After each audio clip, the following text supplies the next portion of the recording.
First and foremost, it's great to see everybody again. I always love coming here, and it's really a pleasure seeing everybody and being able to talk about identity and security. So first and foremost, there's one thing I have to do.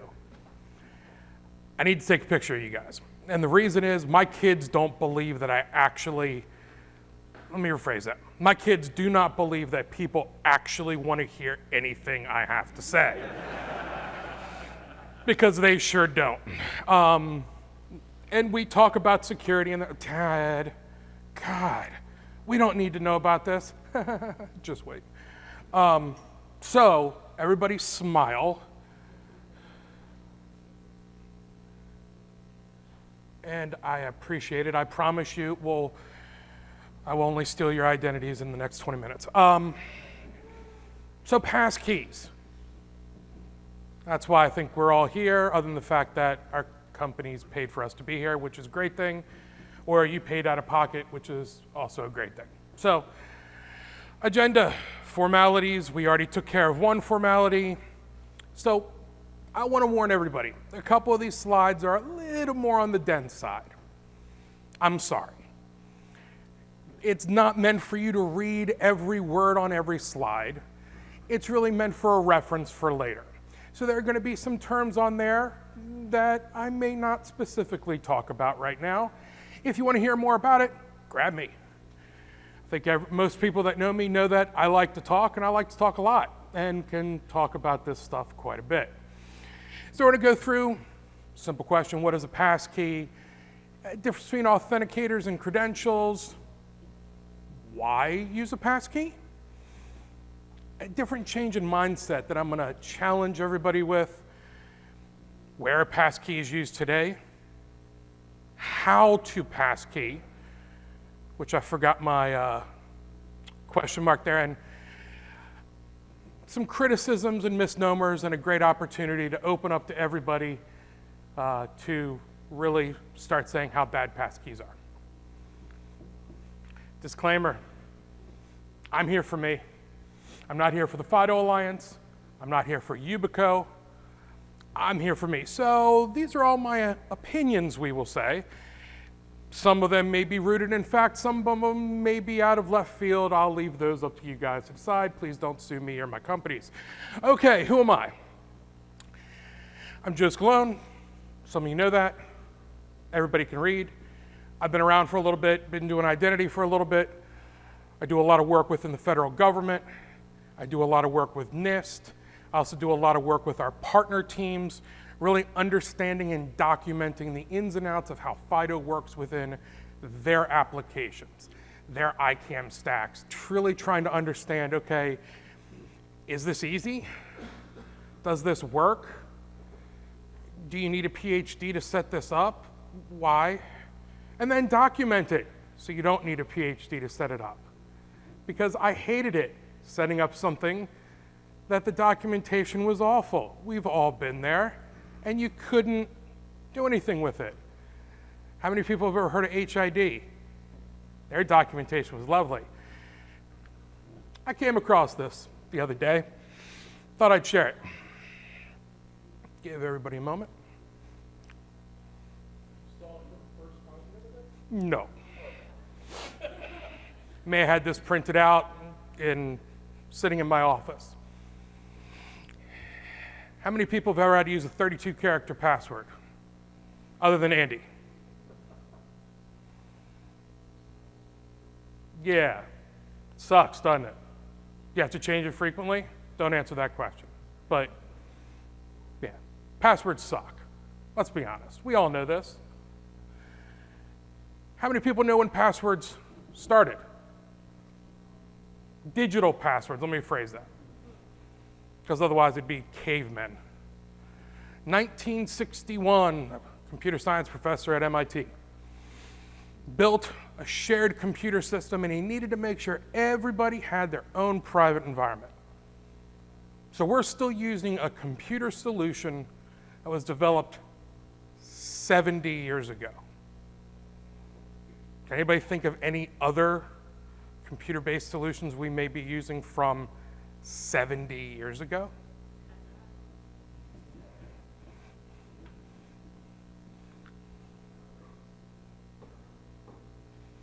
What's a passkey?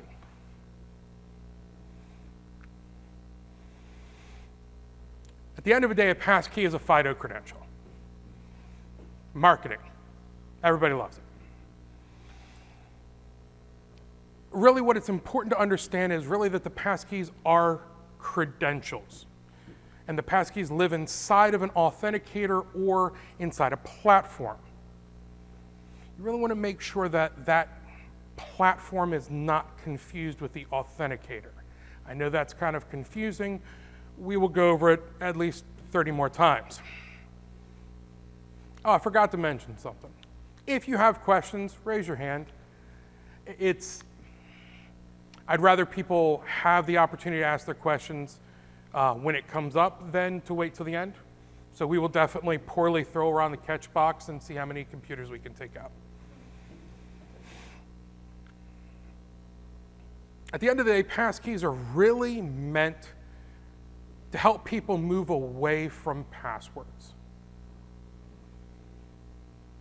Really, your relying party, waiting for somebody to raise their, okay. Relying party really can identify who you are within that discoverable credential. So even more, you don't necessarily need a username if you're actually using a fully implemented FIDO solution. So no password, no username. You've heard me mention FIDO a number of times. FIDO is the FIDO Alliance. Industry standards, I'll let you read because it's easier. Why do I know something about it? I am a co-chair of 2 of the deployment working groups within the FIDO Alliance.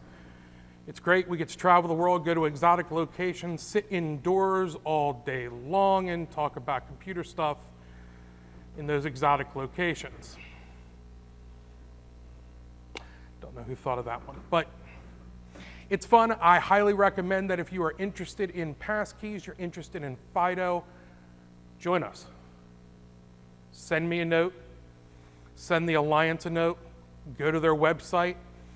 We have deployment strategies for everybody's organizations. And if we don't, let us know, because we will write one.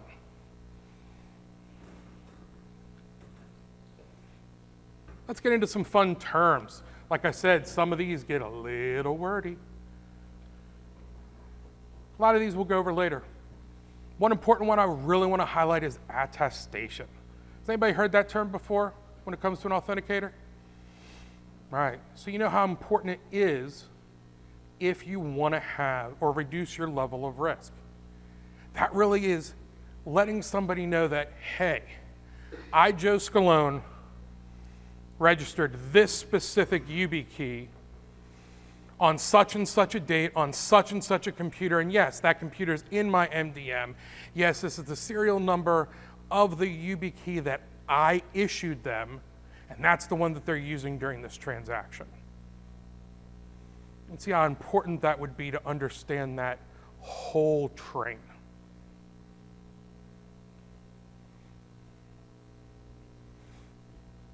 Oh, hold on. Ready?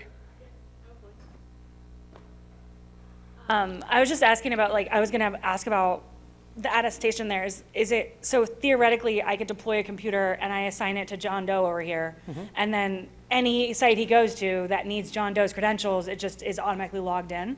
Not necessarily. Or something, okay. You still need to set it up within an SSO environment. This is only talking about the authenticator side of it. Okay. With attestation, but it's important to know because your IDP will be able to handle the attestation cert from the authenticator. I know I'm using a lot of big words together to put together that whole entire string of trust. Okay.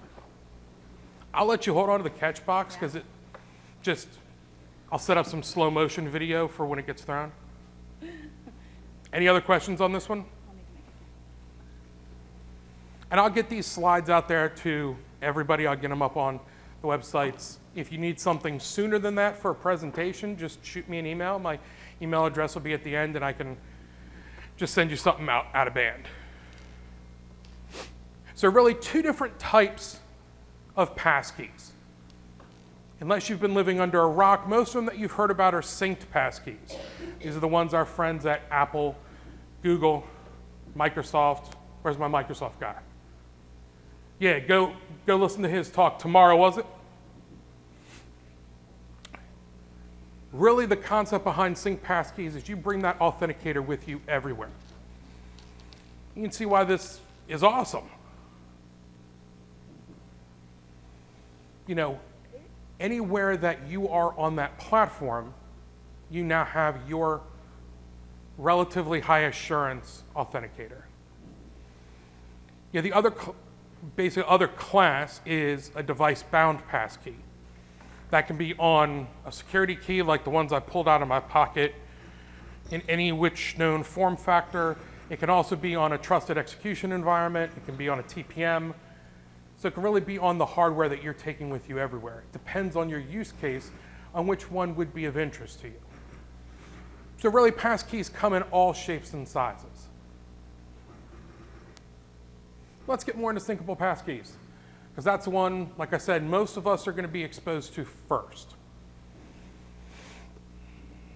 So it's not just Apple and Google. We also have password managers with syncable passkeys.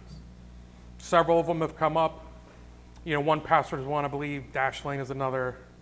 There's a couple other that I'm referencing here.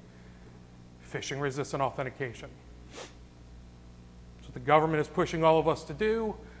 And really, I would imagine if you've got cyber insurance, your cyber insurance companies are also pushing you to look toward phishing-resistant authentication. Really, though, you want to think about it, that credential can only be on the devices that you own and manage. That doesn't mean they can't move off that, because it's syncable. Sometimes it can be copyable. The advantage of copyable is, you know, say I want my wife to have access to my bank account. You know, we share finances. So I can set up one passkey and I can share it to her. Okay, I know I did that. The downside is the way all sync fabrics are set up now, it's another term that I will get back to in a moment, sync fabrics, is that if she copies it and sends it to my kids, I've got no record of that.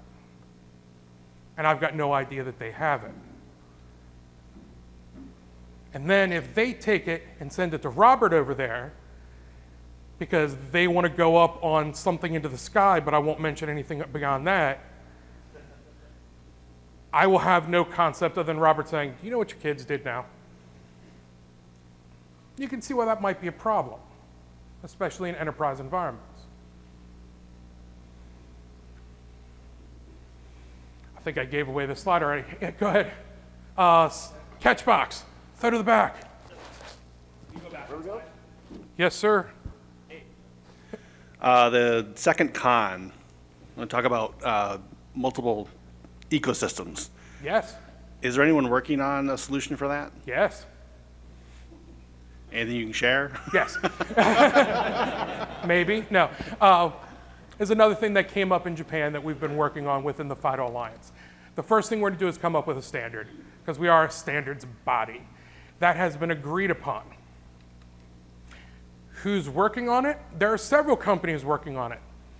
Unfortunately, I haven't mentioned any of their names yet. Rhymes You get my drift. Rhymes with Snapple? Uh, And Microsoft? Yeah, I haven't mentioned their names yet either. I don't believe they're working on a solution right now to move passkeys between environments, but it's something we are going to strongly suggest. Because at the end of the day, what all of us within the Alliance want is strong authentication to protect people out on the internet that is phishing resistant, has an element of privacy in there, because that's something else we've all tend to forget about, and is user-friendly, and is what the end user wants, not what Snapple wants or other companies who will remain nameless. They don't do it. European people don't do it. There are some other government bodies that might make them do it as well, but I can't comment more than that. But it is true that Apple joined the FIDO Alliance, correct? Yes. Okay. Yeah, they are members of the FIDO Alliance, and I had some great conversations with them. And continue to have great conversations with members from Apple.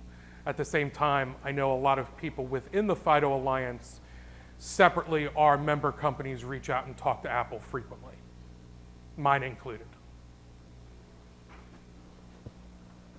Any other questions?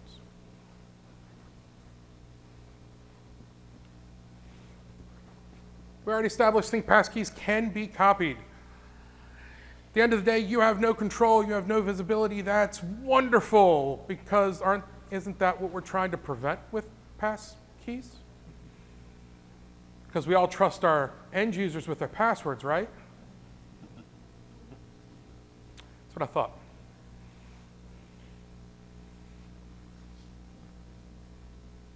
So maybe this is good for ordering a pizza. Do you want your retirement account on a shared passkey that can be copied? I mean, I don't mind because there's nothing in mine. I got 3 little kids.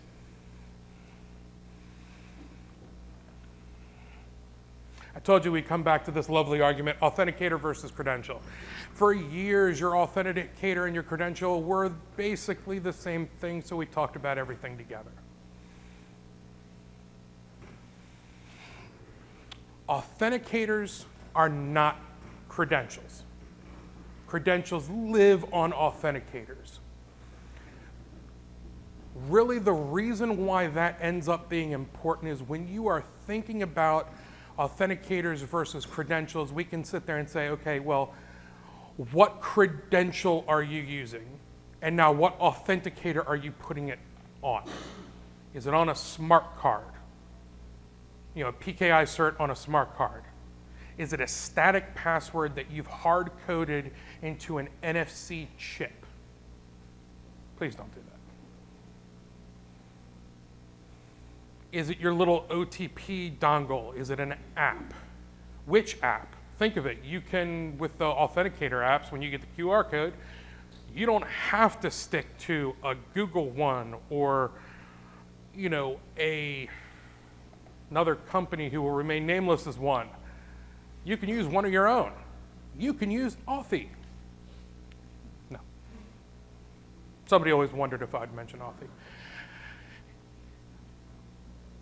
So back to attestation, cryptographic is the key there. It is a cryptographic proof guaranteeing that chain of trust. And we're going to come back to that concept time and time again. So when you sync a credential, what gets synced? Everything except for your attestation cert.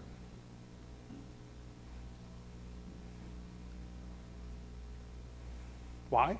Because authenticator information doesn't get synced. The credential is the only thing that gets synced. Now, that being said, all your devices are in an MDM in your enterprise environment. Could you cobble together something to know a little thing or two about that, you know, authenticator? Of course. What happens if it's copied to something not on your MDM? That's where it gets scary. But back to passkeys, because that stuff gets annoying. I'll keep the eye chart up there for a minute for you. So now you start seeing some government terms, AL3, FIPS, AL2, FedRAMP. Other than Andy, anybody want me to go into details on that? Okay, we've got 2 people. Everybody else, take like a 3-minute nap. So NIST came out with a special publication recently that has said that synced passkeys under very specific environments can meet AL2. No environments currently exist like that because your sync fabric needs to be at AL2 or better. Yeah. So, no, you're pretty much stuck on a device-bound authenticator. At the same time, there's been arguments, Microsoft guide, you want to plug your ears for this. There have been some arguments that if your authenticator lives on your compute device, it may not meet AL3 either. Because really, if you own the device as a hacker, now you own the authenticator potentially as well, and the private key associated with it. That they want something that is purpose-built in the way that 863 is written. But we'll let NIST worry about that, and I'll take them out to dinner over it. They're really great guys, by the way. Copyable, we talked about that. FedRAMP, when it comes to copyable credentials, nobody has really been able to comment on it in a definitive manner to this point. I've heard people say, yes, copyable credentials can be FedRAMPed. I've heard people say there's no chance they will be FedRAMPed. So until we get somebody high up that's willing to put a signature on it, it's all about how much risk are you willing to assume. Hybrid transport is another fun one. How many people have gotten the QR code with the little dinosaur on it? No one. Oh, one guy. Okay, a couple people. Cool. So this is the, hey, I want to use a passkey, but the passkey sits on my phone, but I don't have a passkey on that device there. This is how it would connect. It uses a combination of the QR codes and Bluetooth Low Energy.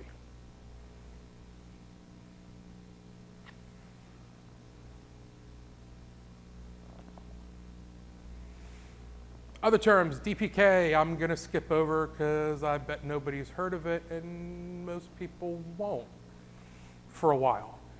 That's something I know we're talking about at the FIDO Alliance level. May come to fruition, may not. But Sync Fabric is one I do want to really talk on. What is Sync Fabric? That is everything once the credential leaves your device all the way up and all the way to the next one, and everybody that can touch it. So we will talk about it in an Apple terminology, since we're here. So it's not necessarily your phone, but it's the second it leaves your phone up through iCloud, every engineer at Apple that has access to that database, how it's protected, every server it is on, and then back down to the other device. In government terms and NIST terms, all of this needs to hit AL2. I don't necessarily see that happening. Isn't that traffic encrypted? Hopefully. And isn't that not enough? Can anybody think of a situation where somebody may have gotten into, we'll say Snapple again, their corporate cloud data and maybe released a bunch of it out there? I mean, it was encrypted in transit, but somebody got in. I mean, I get notes about that every day. If you're referring to what I think you're referring to, that was credential guessing or harvesting. Correct. Would be the same thing here. But you were talking about the Sync Fabric with engineers and whatnot having access to, well, that traffic is encrypted. So wouldn't they just see encrypted traffic? Unless it's an engineer that wants to go into the database, or I don't know, works on the security team that has a tap that unencrypts and re-encrypts the data. Thank you. Yeah, no problem. We trust too much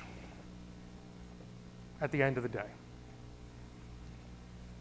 I like to control my own credentials places. That's why I work where I do, because the keys are cheaper when I work there.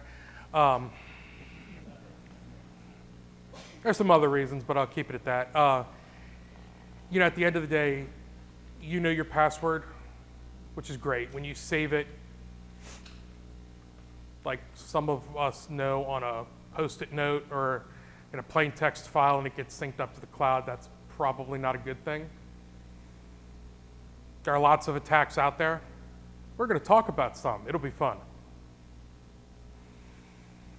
Support for Passkeys. There's a lot of links on there. Wait for the slides, trust me. There are a couple on there, and there will be more later about more support for Passkeys. ultimately the goal is, I would expect all platforms, which we are pretty much there. I know this isn't the last slide, even though it looks like it. All major platforms currently support some element of Passkeys. All major browsers do. Not every browser, but most of them. Most of the ones that we use. Really, where things are going to be different is in that credential management and how far they really support the FIDO spec, especially when it comes to things like moving credentials around. So dig in a little bit deeper. Ask vendors to compare themselves to other vendors. They love doing that. They usually just send in their marketing team. And yeah, have fun with it. Why use Passkeys? Anybody got a guess? It can be. More secure. Yeah. At the end of the day, they work. How do I know they work? We are actually starting to see a change in the way people are trying to harvest credentials because of Passkeys. That's one of the ways we know that they're working. Because now they're not trying to get in through the front door, they're attacking the IDP. They're going back to, SAML token harvesting. They're going back into hardware-based attacks, social engineering against the engineer directly, because we know that since we're all practitioners and IT users, we hold ourselves to the highest standards of everything, right? Right? We have that 16-character password everywhere, especially in that back door that nobody knows about, in case nothing works.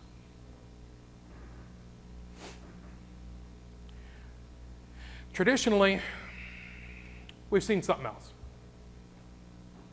As we talked about, hackers don't hack, they just log in. Every single day, you can turn on the news, you can go online, you can see, oh, another 100 million credentials were leaked. How many people have ever bought something from Ticketmaster? Yeah, your credentials are available online for about 5 cents.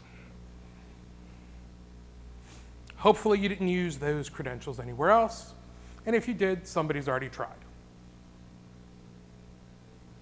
At the same time, the thing that scares me are the people that have credentials, have used them, and haven't been caught yet, and are just lying in wait, and have built other backdoors in all of our systems. That one is mentioned in there kind of with SolarWinds, which is fun.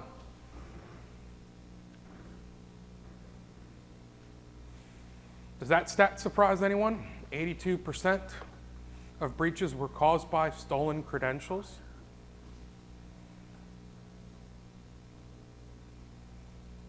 I mean, we trust Verizon, right? They've never lost credentials.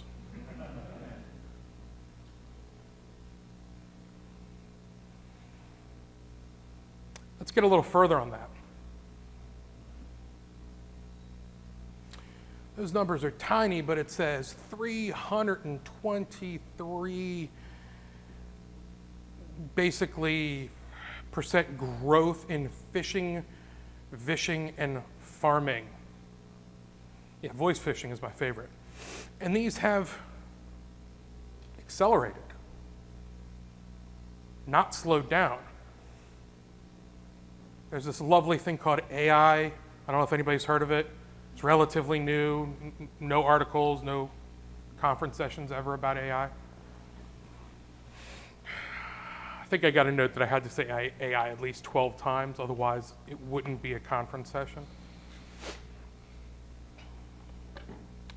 How many people have gone through phishing training at work? Cool, so we've been trained. That's scary. I feel like I'm going to fall through the floor. That'd be funny. Perfect for YouTube. So we've gone through training. All of our colleagues have, right? Hopefully. Yeah, we've talked to our family. We've talked to our friends. Don't fall for the Nigerian prince scam. There was a great comic as well I saw on that. Dear Diary, you know, I'm now a Nigerian prince and I've inherited all this money. It was great. I almost included it. How many people have done phishing tests in their organization? 0%, right? Yeah. How many people hit double digits on acceptance? Yeah. Those are the good ones, and it's always the people you would really least expect, right? How many within the C-suite? Yeah. My favorite are the people that are sitting right next to you at work falling for it. That's a good one to shame somebody. So we know, obviously, that the training worked and we really have nothing to do. So we're going to continue to trust our end users to use their passwords, right? No. We got to do something different. We've tried for 70 years. It didn't work.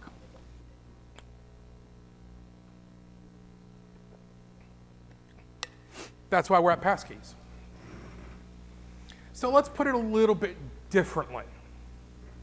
Because for us, we can talk about the logic of it, but our friends may not.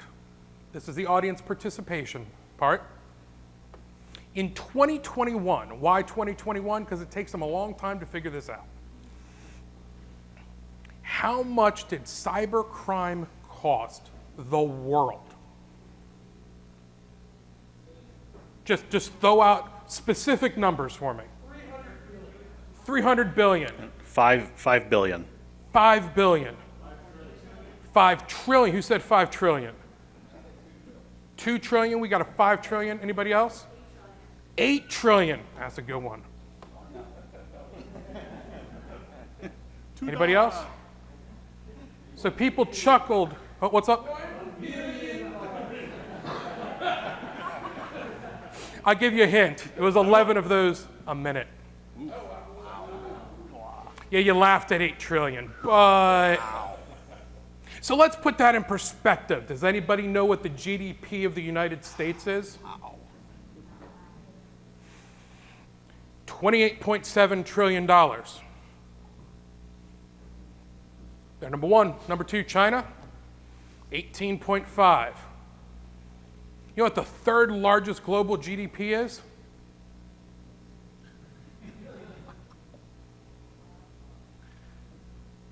It's third. It's Germany at 4.6 trillion. This is costing all of us a lot of money. Who says crime doesn't pay?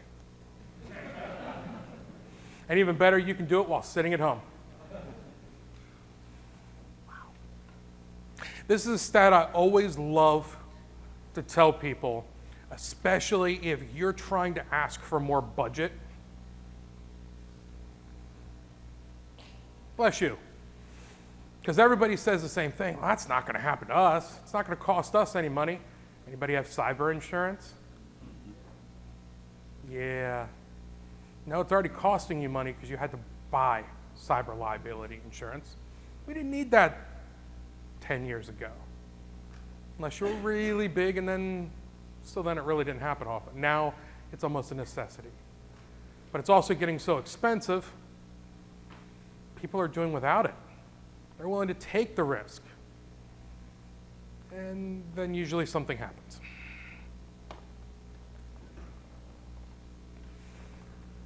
Attacks are evolving every day. There's that AI word again. We've all seen what ChatGPT can do. How about if I automate it and sit there and create a better phishing email without spelling mistakes this time? Actually using your name properly, complete sentence, punctuation, odd things. That ChatGPT does really well. And hey, maybe we take it and say, okay, well, this version was more successful, we'll iterate on that. And then iterate on that, and then iterate on that. Now our second job as home tech support is blowing up because our spouses, our kids, and our parents are calling us and saying, but I thought I got all this money from the Nigerian prince. But it didn't come in. Matter of fact, there is no money anymore because it's gone away. Why? Because they clicked on an email. Because it got better. It kept getting better.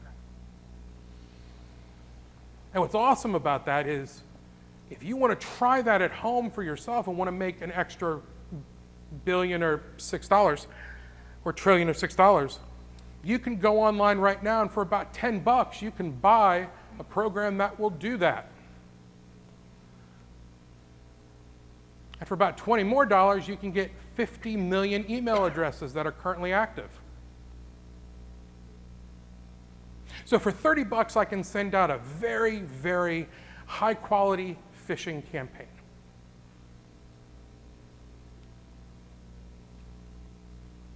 Yeah, that's not good. Most of us have $30 in our pocket. Or $30 of Bitcoin from 30 years ago that we don't know where it is.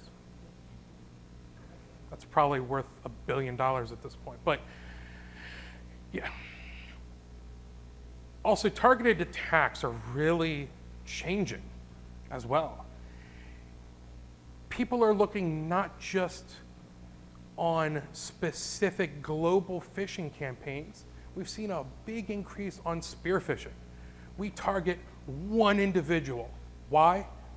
Because they told me on LinkedIn, because I'm one of their friends, they're working on a great project. I want interesting information, not necessarily from, sorry to pick on you, but a project you're working on. Because maybe the company that you're working with now and that project, that company that's hired you, is my actual target. So we're just going to pivot through you because you're a friendly guy and accept everybody on LinkedIn. By the way, that style of attack is fully automated as well. Great pictures.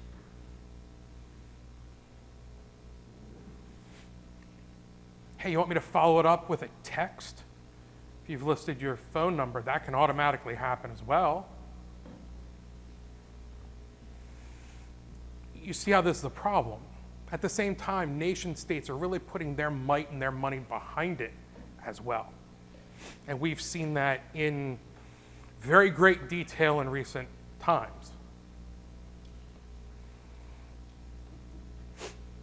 So really, let's get rid of the doom and gloom. Now we know why. A lot of money. We know passwords are phishable. Why? Because the crazy guy up here told you so. Oh, come on, that was funnier than that. Trying to get you excited again. Yeah, I understand the sigh, I really do. So, we need to think about it not just though from that point of using the credential, but I really want you to have this change in mindset on something. We don't just need phishing resistant authentication, but how do you register that user? Who wants to be picked on now, other than Andy? I'm sorry, let's go here. When you first got a job at your company now, I'm assuming you have some form of multi-factor. I'm not going to ask, but the first time you logged in, what was it with?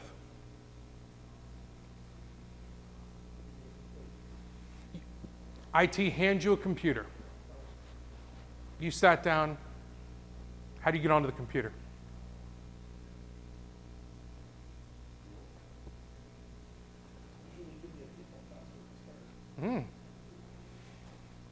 Default password, is that phishable? How about the first time you set up your MFA? Most people are given a tap code. Maybe they use that username and password to log in. Hey, we'll go back to, you got a new job now. You posted online, hey, I'm going to start at Google tomorrow. Now we know exactly when to attack. So hey, what can we do about that? You really need to get, not just you, but we all need to start thinking about moving from phishing-resistant authentication to the concept of a phishing-resistant user. We need to look at the whole story, the whole journey. You can have the strongest front door and front door lock in the world, and 2 single pane glass windows on either side that are already cracked. Nobody's going to attack the door, they're going through the window. Or my favorite are the driveways with a gate and no fence. Why? Other than you don't want a car to go that way. Okay, I'll just go around. That's the point. As an industry, we said MFA, MFA, MFA, MFA. All right, we've scared everybody to put in the gate. Nobody has a fence. So we need to start thinking about building that fence. What's it going to take to get there? What's it going to take that day one, your new employee logs in with phishing-resistant multi-factor?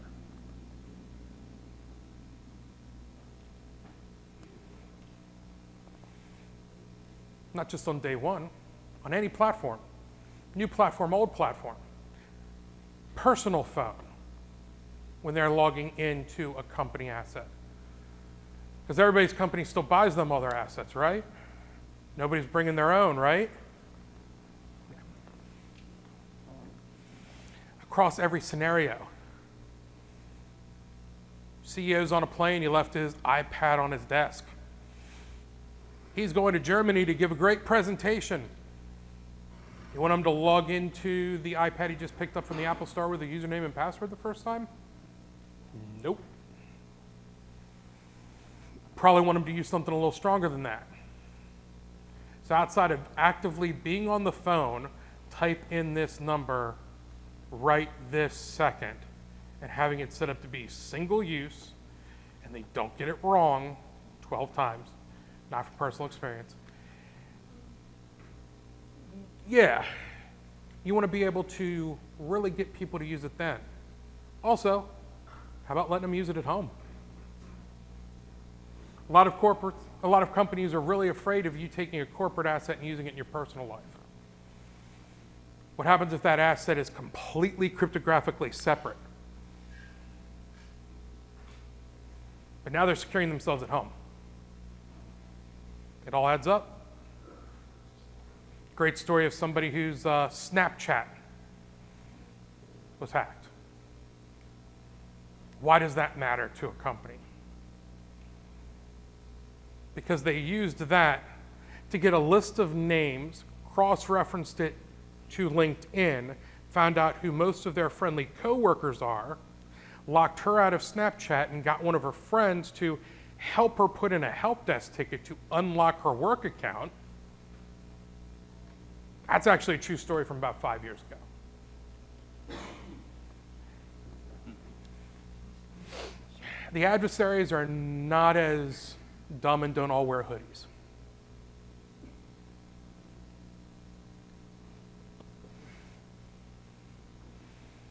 A lot of the stuff I've already said, really, you want to meet phishing-resistant users everywhere, at their work, where they live, in every level of authentication. Empower the users to register their devices using phishing-resistant authentication. And I'll stop because it's starting to sound more like a marketing talk. So we will move on. Where are passkeys used today? Who has a passkey? Let's see. Hands? Okay, you ready? Everybody keep your hands up for a minute. Those of you that don't, do you have any Google devices? If you do, raise your hand. Do you have any Apple devices? Hint, hint. Raise your hand. That's how many people have passkeys today. Yes, Google and Apple did you a favor and registered a bunch of new credentials on your behalf for you. Didn't realize that, did you? You've been using passkeys for a while. It didn't say anything. So, where else can you use them? A couple places.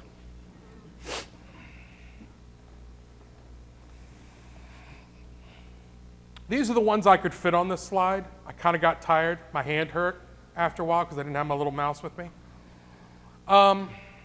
There's more every day. A lot of companies are setting this up both externally and internally, which is a good thing. These are all external.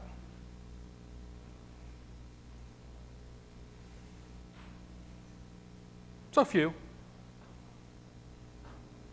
And you'll see some familiar names in there, like T-Mobile. They've never had problems either. Might be a reason they're moving to this.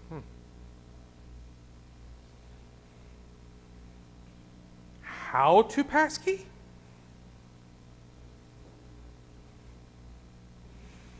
We'll talk about it from the enterprise side first. Security keys are one way to do it. Platformer authenticators, I'm going to go quick for the obvious that we've kind of hammered this one down. Because there really are these three different types, because you can also use password managers now. Third-party apps that will store it securely in their database. But really, one of the things to remember and to think about, back to the idea of a syncable passkey that can be copied. You really put the onus back on your user that they are only copying it to people that they trust and will not copy it further, and that they're securing it in a way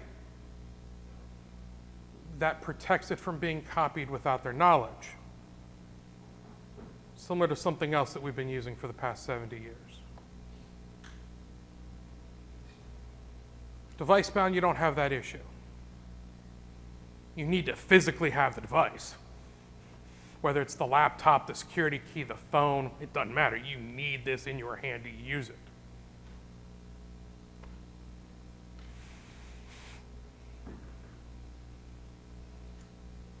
Syncable or device bound, many different ways. Not everything is a hammer. You can really get fine line and say, in my enterprise or in my personal life, I'm only going to use syncable passkeys that are on Apple's ecosystem. And good on you. Good on you. Because it's better than a password. Just protect them. You want to use a security key? Cool. Get them on Amazon. My boss will be happy. You want to use something else? As long as it's secure, please do. You don't know it's secure? Ask. Ask your colleagues. Ask the company. Demand that it's secure. Because if everybody stops using it, companies tend to disappear.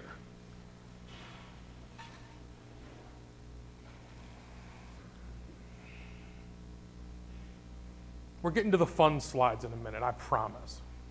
An opportunity for everybody to complain.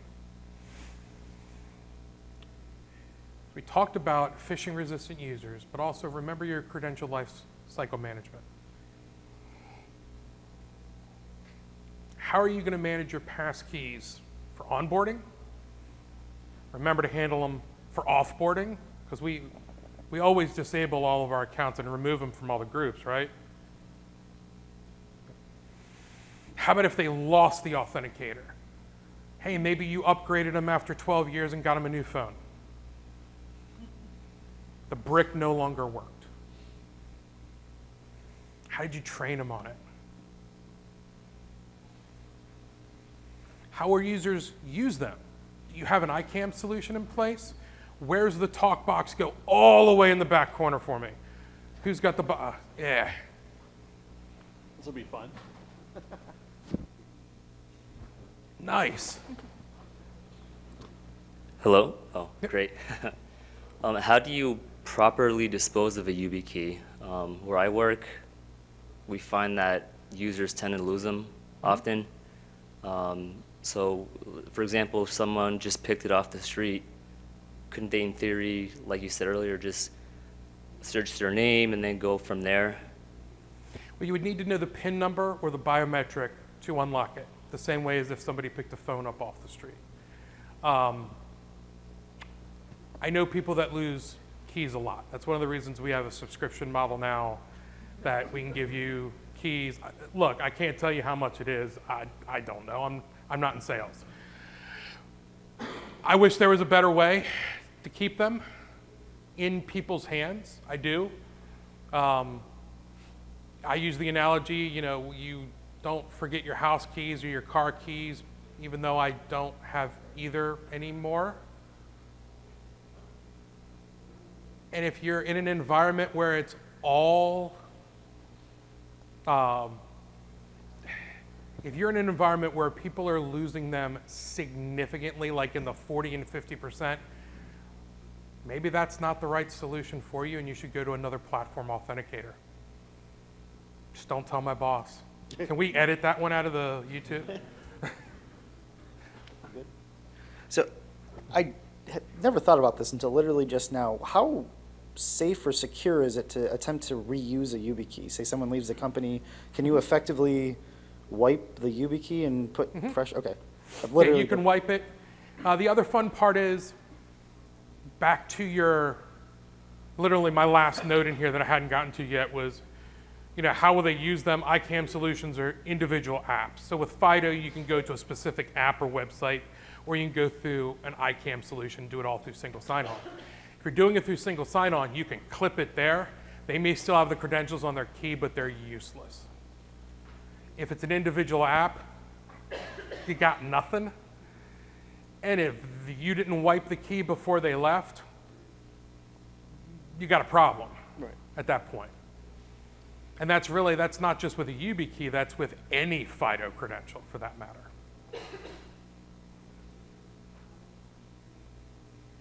Any other on this one? Because it leads into a great one. This is the other one that people don't want me to talk about. Hey, what have we heard bad about Passkeys? What have you heard? Because Lord knows I've heard a ton on LinkedIn.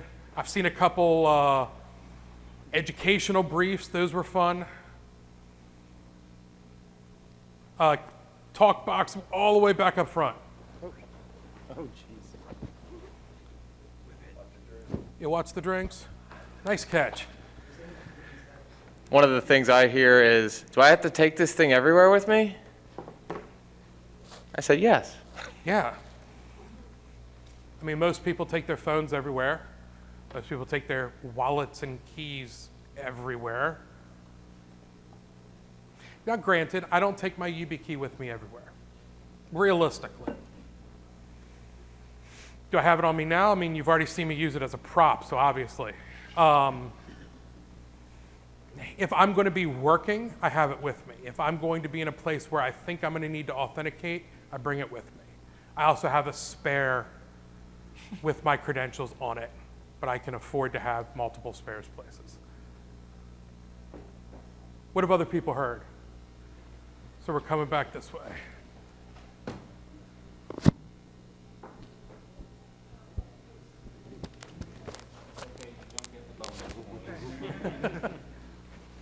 We were really hoping that we're education, so limited budget, don't provide devices, mobile devices to every teacher.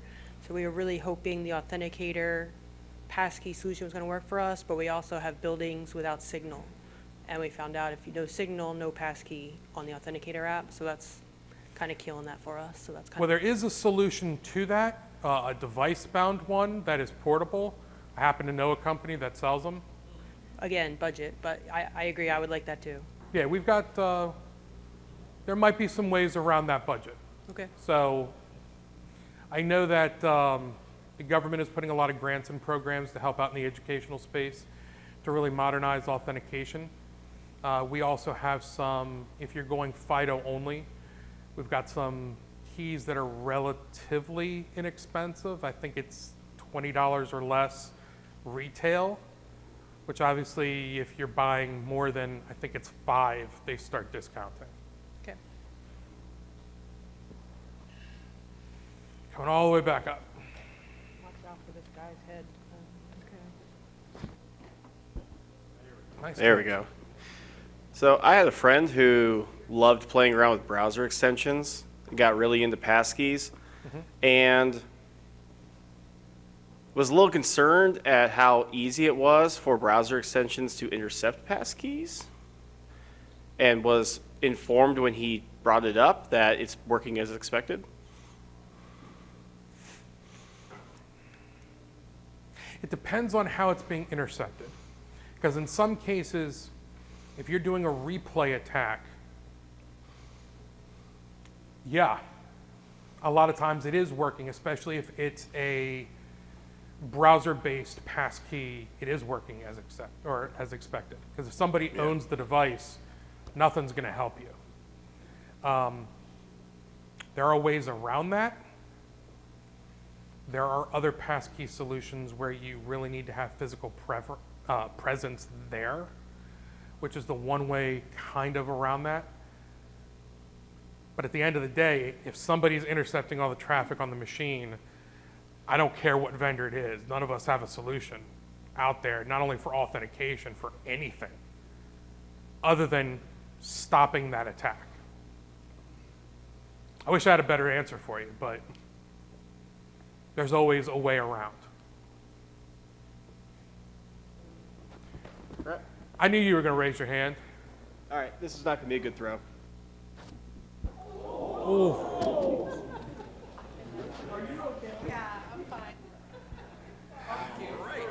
It's all right. Blame Justin.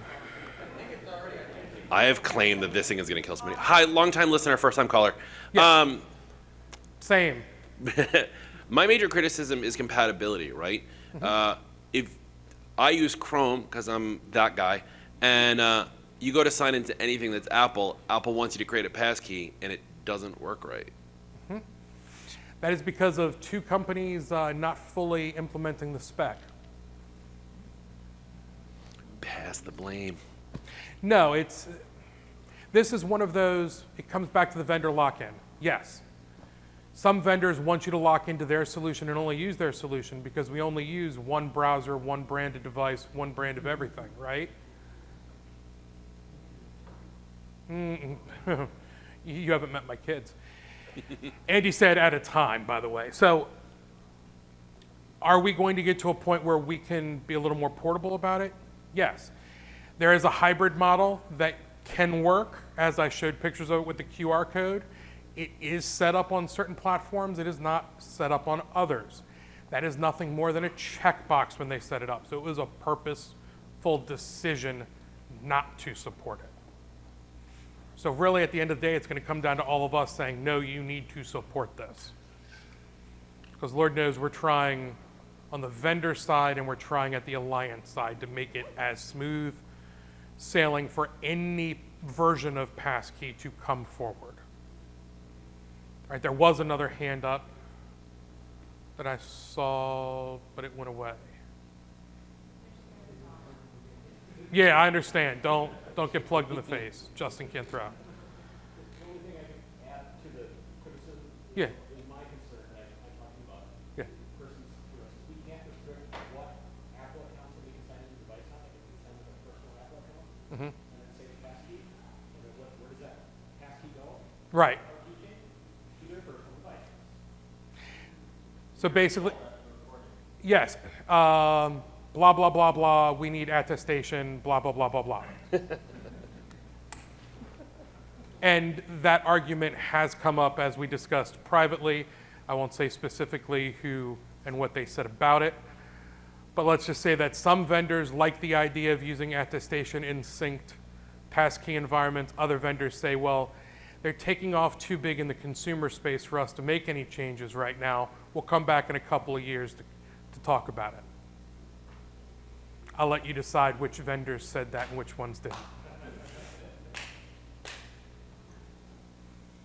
Oh, come on, I thought there'd be like pitchforks, other fun ones. What happened to the box? Everybody cover your face.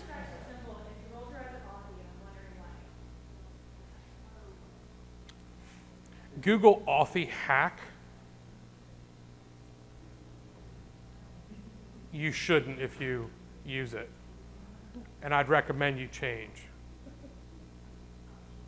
For the recording, I would like to just point out that she just said, "Oh shit," when she just Googled that. Hey, Justin, go like this.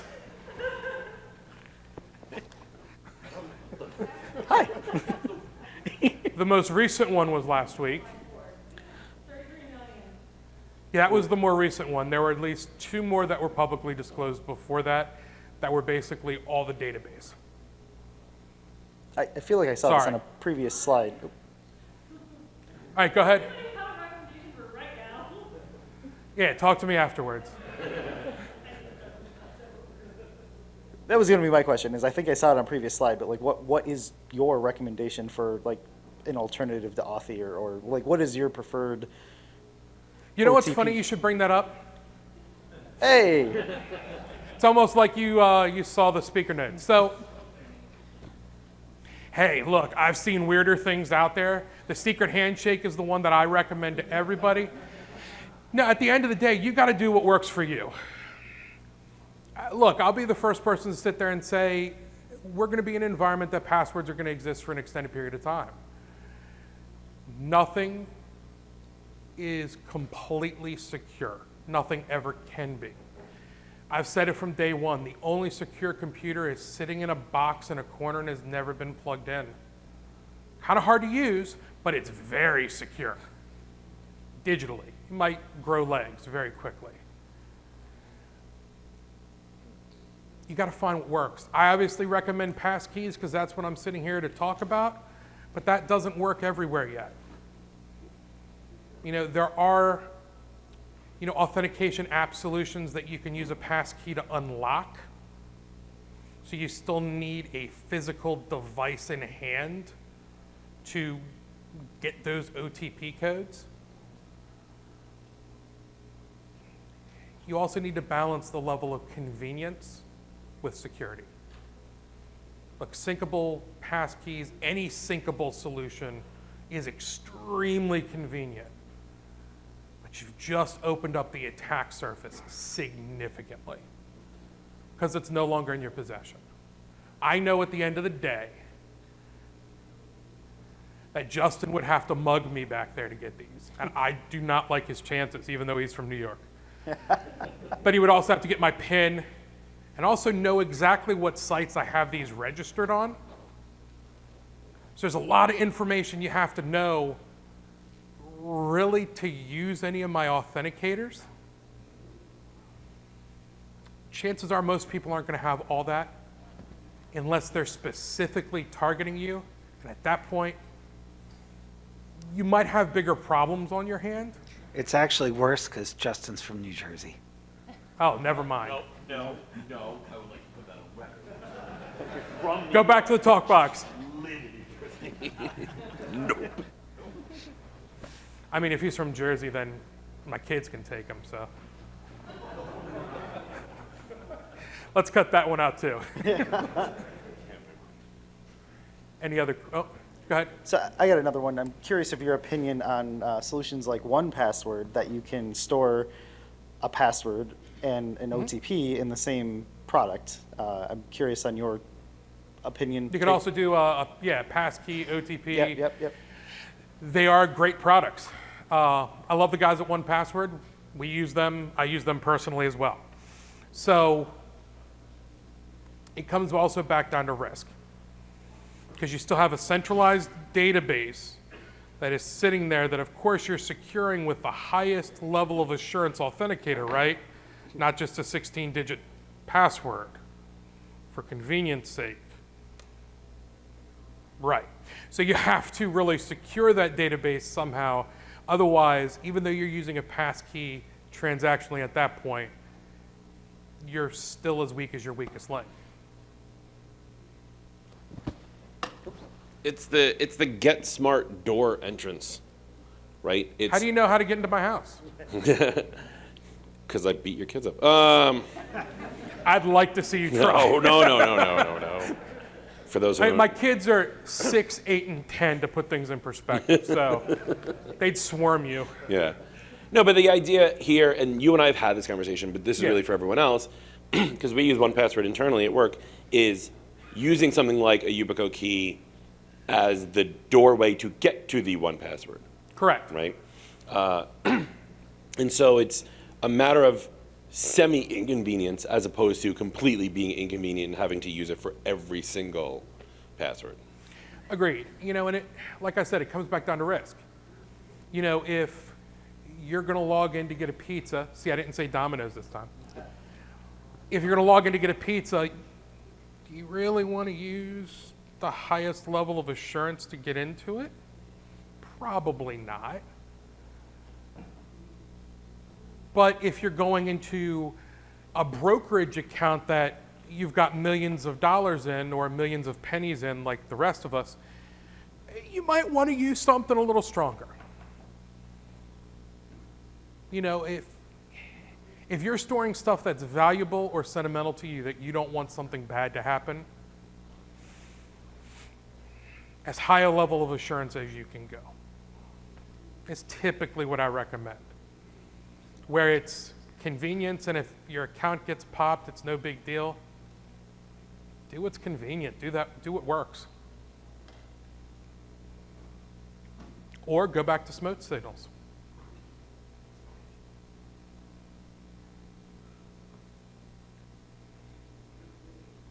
Takeaways. We've made it, guys and gals.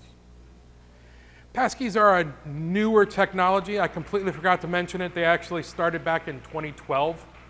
They've been around a little bit in one way or another. They've gone through a couple generations, with the goal of really replacing the use of passwords, and in some cases even usernames. There are tons of solutions out there with Passkeys. Some of them we've talked about today, some of them we haven't. If you're going to use one in your personal life or you're going to use one in your enterprise environment, make sure you really go through and make sure it works for you throughout that whole journey. It's really the third one, and honestly I think the harder one, is understand your user's journey when you're authenticating. Not just yours, not just your direct colleague, but every flavor of user you have. What problems do they have? Will a passkey solve this solution? Will it make it harder? I know I'm saying to go talk to users, and that's not everybody's favorite thing. I'm sorry. Get an intern to go do it, you'll be fine. But it's something that needs to be done. And the one that's not listed on here is really think about securing that whole authentication story. Let's start creating phishing-resistant users to get to the point of where we can say phishing-resistant enterprises, and I can come back in a number of years and say, hey, it's not the third largest GDP in the world for cybercrime now, and most of that comes from phishing. It's now the third largest version or GDP in the world, and it's not our fault. It's somebody else's problem. Because then that's somebody else that gets to come up here and talk, and I get to sit out there. I thank you guys so very much. These slides will be out there soon enough. Are there any other questions? We got one more back there. Where did Justin, go behind you. It's not really a question, it's more of a comment. Real quick, there's a really, if you like action movies, especially Jason Statham, there's a movie called The Beekeeper, and it's basically someone getting revenge on someone who got fished. It was very therapeutic for me to watch, if you're into such a movie. So yeah, The Beekeeper. Sounds like it would be very therapeutic for me as well. Please don't forget the feedback link. Be brutally honest for my sake. I come here to educate. Most of the times that I am talking, it's about educating. If this didn't hit the mark, let me know. What do I need to do differently? What do I need to add? So that way it's more valuable for everybody. Super useful point of view. I'll leave you with this one. Thank you all very much. Much appreciated. Enjoy the rest of the conference. What's that?